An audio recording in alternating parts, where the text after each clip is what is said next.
सुंदर जीवन इस चैनल पर आपका स्वागत है। आज हम एक नई कहानी लेकर आए हैं, जिंगोरा ग्रह का आतंक। सभी उनके इस प्रस्ताव पर राजी हो गए, अपने अपने शयन कक्ष में आराम करने चले गए। अगले दिन वो पर्याप्त मात्रा में ऑक्सीजन लेकर जिंगोरा शहर की ओर बढ़े। लगभग 8-9 घंटे चलने के बाद उन्हें जमीन में एक और पत्थर गड़ा हुआ दिखा।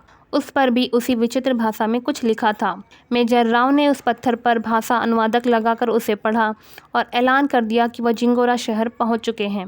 कर्नल इंद्रजीत ने आदेश दिया, सावधान रहना, अब हमें किसी भी तरह के खतरे का सामना करना पड़ सकता है। सबने अपनी रिवॉल्वर संभाल ली, अन्य हथियार भी देख परख लिए। फिर सब सावधानी पूर्वक आगे बढ़ने लगे। वो अभी कुछ ही आगे बढ़े होंगे कि उन्हें लगभग 10-10 मंजिल की 5-6 इमारतें दिखीं।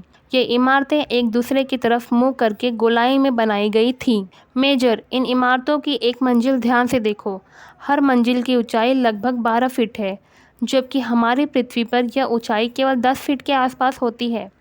इसका सीधा सा अर्थ यह है कि यहाँ के प्राणी अधिक लंबे होते हैं, अतः उनमें शक्ति भी हमसे ज़्यादा ही होगी। इसलिए हमें फूंक फूंक कर कदम रखने होंगे। कर्नल इंद्रजीत धीरे से फुसफुसाए। तभी कैप्टन सुनीता बोल पड़ी, मगर सर, यहाँ तो नाम मात्र का भी कोई प्राणी नज़र नहीं आ रहा है। सुनीता का इतना कहना था कि उन्हें एक इमारत के दरवाजे से निकलता हुआ जिंगोरा वासी नजर आया।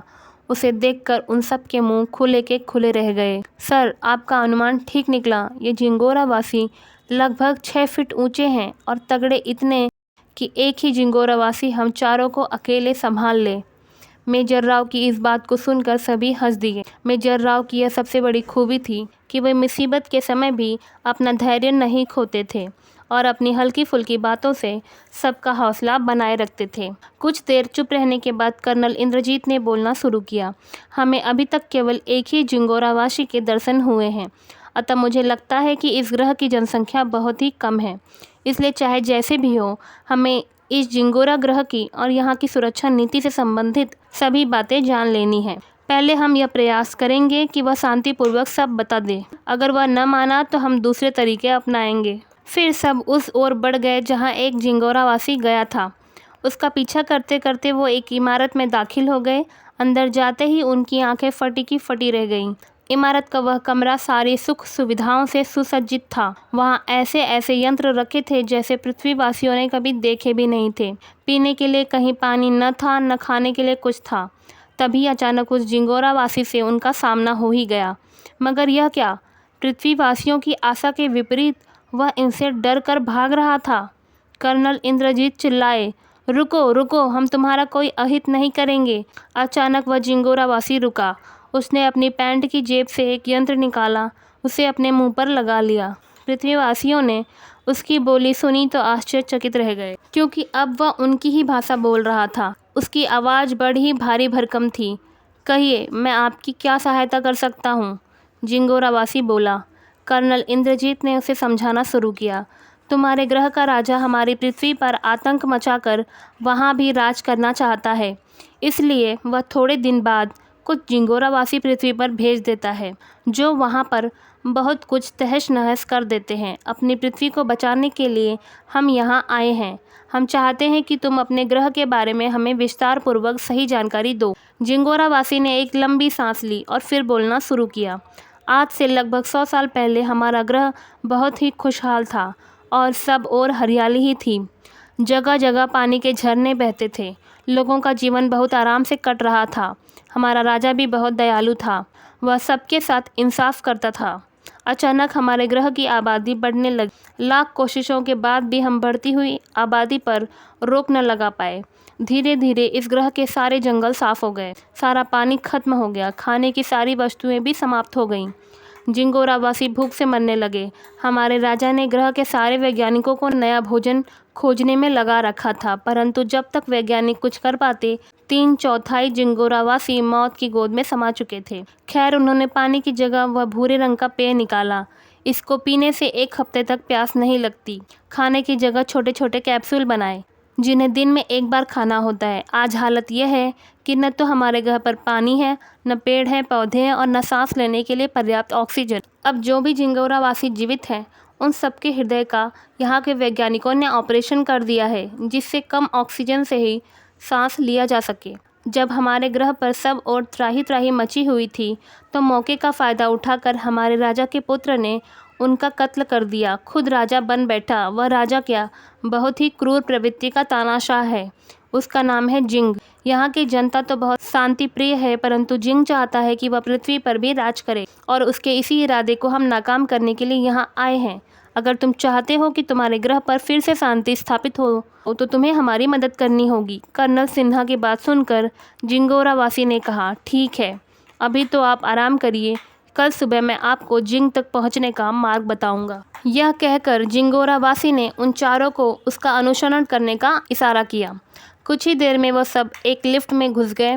उनको तब बहुत आश्चर्य हुआ जब उन्होंने देखा कि लिफ्ट ऊपर जाने की बजाय नीचे की ओर जा रही थी। जिंगोरावासी ने बताया, जैसा कि आप जानते हैं, यहाँ की मिट्टी गीली होने की वजह से यहाँ की ज़मीन बहुत पोली है, अतः यहाँ हर इमारत की नींव भी बहुत गहरी होनी चाहिए। इसलिए हमने धरती के नीचे भी उतनी ही मंजिलें बना रखी हैं जितनी कि धरती के ऊपर। लिफ्ट से निकलकर वो आलीशान शयन कक्ष में पहुँचे। जिंगोरावासी ने उनसे कहा, आप आराम कीजिए, मेरा विश्वास कीजिए, मैं कल फिर आऊँगा, आपको जिंग तक पहुँचने का मार्ग बताऊँगा, चाहे इसमें मेरी जान ही क्यों न चली जाए। अब मैं भी अपने ग्रह पर शांति लाने के लिए आपके साथ हूँ। यह कहकर वह जिंगोरावासी वहाँ से चला गया। चारों इतने थके हुए थे कि लेटते ही नींद के सागर में डूब गए। अगले दिन सोकर उठने से पहले ही जिंगोरावासी वहाँ पहुँच गया। कर्नल इंद्रजीत, मैं आपको जिंग के पास ले जाने के लिए अपने वादे के अनुसार आ गया, जिंगोरावासी ने कहा। तभी कर्नल इंद्रजीत बोले, कल हम तुम्हारा नाम तो पूछना भूल ही गए। हमारे ग्रह पर जिंग के सिवाय किसी का नाम नहीं है। हम सबके कोड नंबर हैं। हर व्यक्ति को कोड नंबर उसके कार्य की उपयोगिता को देखते हुए दिया गया है। मेरा कोड नंबर है B21। जिंग के महल के अंदर की सुरक्षा जिनके जिम्मे है, उनका कोड A से शुरू होता है। मैं आपको जिंग के महल तक पहुंचा दूंगा। आगे का काम आपका है। मैं जानता हूं कि मैं अपने राजा से गद्दारी कर रहा हूं, परंतु जिंगोरा की जनता को जिंग के अत्याचारों से बचाने का यही मौका है। अब आप सब चलने के लिए तैयार होकर ऊपर आ जाइए। मैं आपका इंतज़ार कर रहा हूँ। यह कहकर B21 लिफ्ट से ऊपर चला गया। उन चारों ने भी जल्दी जल्दी तैयार होकर B21 द्वारा दिए गए 2-2 कैप्सूल निगल लिए। कुछ ही क्षणों में उन्हें अपना पेट भरा हुआ महसूस होने लगा। फिर वो लिफ्ट से ऊपर की ओर आलीशान होटल में पहुंच गए। तब B21 ने उन्हें अपने साथ चलने का इशारा किया। फिर वह एक छोटे से कमरे में पहुंच गए। वहाँ कुछ अजीबोगरीब यंत्र लगे हुए थे। उन यंत्रों के पास ज़मीन पर छोटे छोटे गोले भी बने हुए थे। B21 ने उन चारों को उन गोले पर खड़े होने के लिए कहा। फिर उसने उन यंत्रों के कुछ बटन दबाए और खुद भी एक गोले पर आकर खड़ा हो गया। पलक झपकते ही वो सब एक बहुत ही खूबसूरत महल के बाहर खड़े थे। अब उन चारों की समझ में आ रहा था कि जिंगोरा ग्रह पर वाहन क्यों नहीं है। जिंगोरावासी एक जगह से दूसरी जगह पल भर में ट्रांसपोज होकर पहुंच जाते हैं। इससे न तो वायु प्रदूषित होती है और न ही समय की बर्बादी होती है। वहां पहुंचकर B21 ने उन चारों को समझाना शुरू किया। यह जिंग का महल है। इसके अंदर परिंदा भी पर नहीं मार सकता। A ग्रेड के सैनिकों के अलावा जो भी अंदर जाता है वह अपनी जान से हाथ धो बैठता है, अतः इस तरह तो आप अंदर नहीं जा सकते। A ग्रेड के सैनिकों की एक खास यूनिफॉर्म होती है। वो लंबे भी कम हैं। उनकी लंबाई लगभग आप लोगों के बराबर ही है। अतः मैं आपके लिए वैसा ही यूनिफॉर्म का इंतज़ाम कर देता हूँ जिससे आप अंदर दाखिल हो सकेंगे। अंदर आप लोगों को ऑक्सीजन सिलेंडर की भी ज़रूरत नहीं पड़ेगी, क्योंकि वहाँ ऑक्सीजन पर्याप्त मात्रा में है। ध्यान रहे कि आप लोग आपस में बातचीत नहीं करना, अन्यथा पहचान लिए जाओगे। वैसे भी A ग्रेड के सैनिक आपस में कुछ बोलते ही नहीं हैं। वो केवल जिंग के आदेशों का पालन करते हैं। अतः आपको भी जो करना है शांतिपूर्वक कीजिए। आपकी सूरत तो यूनिफॉर्म में बने नकाब के कारण कोई देख नहीं सकेगा। इससे आपका काम आसान हो जाएगा। यह कहकर B21 चला गया। थोड़ी देर बाद लौटकर उसने उन्हीं खास नीले रंग की यूनिफॉर्म्स लाकर दी। चारों ने अपनी अपनी ड्रेस को पहन लिया। अब कोई भी उन्हें पहचान नहीं सकता था। उन्होंने B21 से विदा ली और महल के मुख्य प्रवेश द्वार पर पहुंच गए। वहां के पहरेदार, जिसने बिल्कुल उन जैसी ही यूनिफॉर्म पहन रखी थी, कड़क कर कुछ कहा। कर्नल इंद्रजीत ने अनुमान लगाया कि पहरेदार उनका कोड नंबर पूछ रहा है। उन्होंने उसे अपना कोड नंबर दिखा दिया, जो उनकी यूनिफॉर्म की जेब के अंदर सिला हुआ था। मेजर राव, कर्नल सिन्हा और कैप्टन सुनीता ने भी उसका अनुसरण किया। जब वह पहरेदार संतुष्ट हो गया तो उसने उन्हें अंदर जाने दिया। जैसे ही वो अंदर पहुंचे, कर्नल इंद्रजीत लगभग चीखने ही लगे थे। तभी उन्हें अपनी गलती का एहसास हुआ और वो फुसफुसाते हुए बोले, यह वही उड़न तस्तरी है जिसे मैंने पृथ्वी पर देखा था। अब तो यह तय है कि पृथ्वी पर आतंक जिंग ने ही भेजे थे। अब हम जिंग को जिंदा नहीं छोड़ेंगे। वो महल में आगे बढ़े। वह महल क्या था, एक अच्छा खासा किला था। आगे उन्होंने वैसे ही कई और उड़न तस्तरियाँ देखी। वहाँ बहुत से ए ग्रेड के सैनिक गश्त लगा रहे थे, परंतु किसी ने भी उन पर शक नहीं किया। सबसे पहले तो हमें इन उड़न तस्तरियों को बेकार करना होगा, जिससे ये उड़ने लायक न रहें, मेजर राव ने कहा। कर्नल इंद्रजीत ने आदेश दिया, कर्नल सिन्हा, तुम ही यह काम कर सकते हो। उड़न तस्तरियों को ठीक करने के बहाने उनमें घुस जाओ। हम तुम्हारा यहीं इंतज़ार करेंगे। Best of luck. Colonel Sinha एक एक उड़न तस्तरी में गए, उनके यंत्रों में खराबी पैदा कर दी, जिससे वो समय पर उड़ न सकें। किसी को भी उन पर शक नहीं हुआ। इसके साथ ही उनका आधा काम हो चुका था। अब उन्हें जिंग को अपने कब्जे में करना था। वो और आगे बढ़े। वहाँ उन्होंने ऐसी ऐसी मशीनें देखीं जिनकी उन्होंने कभी कल्पना तक नहीं की थी। यह सब देखकर कैप्टन सुनीता बोल पड़ी, जिंगोरा वासियों के मुकाबले हमारी पृथ्वी का विज्ञान तो बहुत पिछड़ा हुआ है। हाँ, लेकिन अगर हमने इस ग्रह की आबादी से हुए विनाश से कोई शिक्षा नहीं ली तो यहाँ का इतिहास पृथ्वी पर भी दोहराया जा सकता है। कर्नल इंद्रजीत ने कैप्टन सुनीता को बीच में ही टोकते हुए कहा। सबने सहमति में अपना सिर हिला दिया। उन चारों ने देखा कि कोई व्यक्ति कुछ बोल नहीं रहा था। दीवारों में जगह जगह ट्रांसमीटर लगे हुए थे।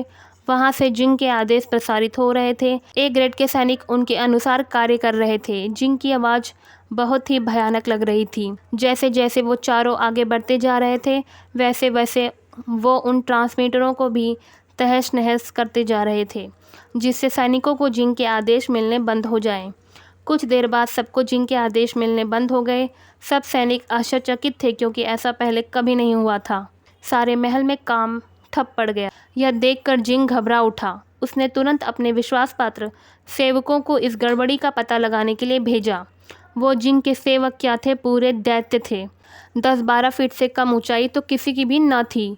उन चारों ने उन्हें देखा तो वो स्तब्ध रह गए, परंतु वो पृथ्वीवासियों को पहचान न सके। बस उन्हें इतना पता चला कि किसी ने ट्रांसमीटर तोड़े हैं। तुरंत ही उन्होंने यह खबर जिंग को दी। यह सुनते ही जिंग ने सब ए ग्रेड सैनिकों को गिनती के लिए एक विशेष हॉल में बुलाया। पृथ्वीवासियों के लिए यह सुनहरा मौका था जिंग के दर्शन करने का। कर्नल सिन्हा ने एक योजना बनाई। हम गिनती में 4 हैं। अगर हम ऐसे ही वहां पहुंच जाते हैं, जब जिंग गिनती करेगा तो ए ग्रेड सैनिक संख्या में 4 अधिक निकलेंगे। अतः हम में से प्रत्येक को एक एक जिंगोरावासी को पकड़कर बेहोश करना होगा, जिससे ए ग्रेड के जिंगोरावासी की संख्या वही बनी रहे और हम पहचाने भी ना जा सकें। योजना के अनुसार सबने जल्द ही एक जिंगोरावासी को बेहोश करके इधर उधर छिपा दिया। फिर वो भी अन्य ए ग्रेड सैनिकों का अनुसरण करते हुए उसी हॉल में पहुंच गए जहां जिंग ने सबको बुलाया था। तभी हॉल में सामने की दीवार एक ओर सरकने लगी। पीछे से एक तेज रोशनी निकली। सबने अपनी अपनी आंखें बंद कर लीं। जब रोशनी खत्म हुई तो सबने सामने की ओर देखा। वहाँ जिंग खड़ा था। निसंदेह जिंगोरा ग्रह का सबसे ताकतवर प्राणी लग रहा था। उसकी आवाज़ इतनी भयानक थी कि वह दिखने में भी उतना ही भयानक लग रहा था। उसके शरीर का रंग एकदम काला था। उसे देखकर एक बार तो उन चारों के हौसले पस्त होने लगे थे। फिर जिंग ने बोलना शुरू किया। हमें पता है कि हमारे महल में बाहर का कोई प्राणी आ गया है, क्योंकि ये हरकतें हमारे जिंगोरा वासियों की तो हो ही नहीं सकती। अतः हमने आप सबको यहाँ जमा होने का आदेश दिया है। अगर जल्दी उनको पकड़ा नहीं गया तो जिंगोरा ग्रह के लिए बहुत बड़ा खतरा खड़ा हो जाएगा। यह कहकर जिंग ने अपने विश्वासपात्र सेवकों को एक एक व्यक्ति की बारीकी से छानबीन करने को कहा। अब तो हमारी हार निश्चित है, कर्नल सिन्हा बोले। नहीं कर्नल, अभी तो खेल शुरू हुआ है। हम मरते दम तक लड़ेंगे। कर्नल इंद्रजीत बीच में ही धीरे से फुसफुसाए। आखिर वही हुआ जिसका उनको डर था। वो चारों पहचान लिए गए। उनके सारे हथियार जब्त कर लिए गए। सबको सामने एक मंच पर ले जाया गया। कौन हो तुम? जिंग ने कड़कती हुई आवाज़ में पूछा। हम पृथ्वीवासी हैं। यहाँ तुम्हें खत्म करने आए हैं। हम तुम्हारी पृथ्वी पर राज करने के मंसूबों को पूरा नहीं होने देंगे। कर्नल इंद्रजीत चिल्लाए। यह सुनकर जिंग जोर जोर से हंसने लगा। जिंग अभी हंस ही रहा था कि कैप्टन सुनीता एक बहुत बड़े खंभे के पीछे छिप गई। जिंग उस पर गोली चलाने ही वाला था, उसके एक विश्वासपात्र सेवक ने उसे रोक दिया। नहीं जिंग, किसी भी हथियार का प्रयोग न करना। अगर प्रहार खंभे पर हो गया तो महल की छत ढह जाएगी और हम सब बेमौत मारे जाएंगे। वह सेवक यह बात कह ही रहा था कि कर्नल इंद्रजीत ने उसके हाथ से रिवॉल्वर छीनकर जिंग की कनपट्टी पर तान दी। फिर उन्होंने सब सैनिकों को आदेश दिया, सब इस महल से बाहर निकल जाओ, नहीं तो तुम्हारे राजा को भून कर रख दूंगा। सब सैनिकों में भगदड़ मच गई। जिसे जो मार्ग मिला वह भागने लगा। कुछ ही देर में उस हॉल में उन चारों के अलावा केवल जिंग रह गया था। क्यों जिंग, पृथ्वी पर राज करने का बहुत शौक था? अब तो तुम नरक में जाकर राज करना, कर्नल इंद्रजीत ने हंसते हुए कहा। तभी जिंग मौका पाकर भाग निकला। वह भागता हुआ अपनी उड़न तस्तरी के पास पहुंचा और उसमें घुस गया। मगर यह क्या, उड़न तस्तरी फर्श से उठी ही नहीं। तभी वो चारों भी पीछे पीछे वहां आ पहुंचे। उन्होंने उड़न तस्तरी को बाहर से सील कर दिया। अब तो जिंगोरा ग्रह का तानाशाह उड़न तस्तरी में बंद था। तब उन्होंने वहीं बने कई प्रकार के टाइम बम सारे महल में फिट कर दिए। इसके बाद वो सब महल से बाहर निकले। कुछ ही मिनटों बाद महल के साथ जिंग की भी धज्जियां उड़ गई। जिंग की मौत की खबर फैलते ही सारे जिंगोरा ग्रह पर खुशी की लहर दौड़ गई। सारा जिंगोरा ग्रह जिंग की तानाशाही और अत्याचारों से परेशान था। उसके बाद कर्नल इंद्रजीत उनके 3 साथियों ने B-21 का जिंगोरा ग्रह का नया राजा नियुक्त कर दिया और कामना की कि वह पृथ्वी और जिंगोरा ग्रह में सदा मित्रता के संबंध बने रहें। यह कहकर पृथ्वीवासी अपने यान की ओर बढ़ गए। B-21 ने उनके यान को पहले ही ईंधन से भर दिया था। जिंगोरा वासियों ने उन्हें भावभीनी विदाई दी। पृथ्वी पर आया खतरा अब टल गया था। जिंगोरा ग्रह का आतंक, ये कहानी आपको कैसी लगी कमेंट में लिखें। मिलते हैं अगले वीडियो में किसी नई कहानी या जानकारी के साथ।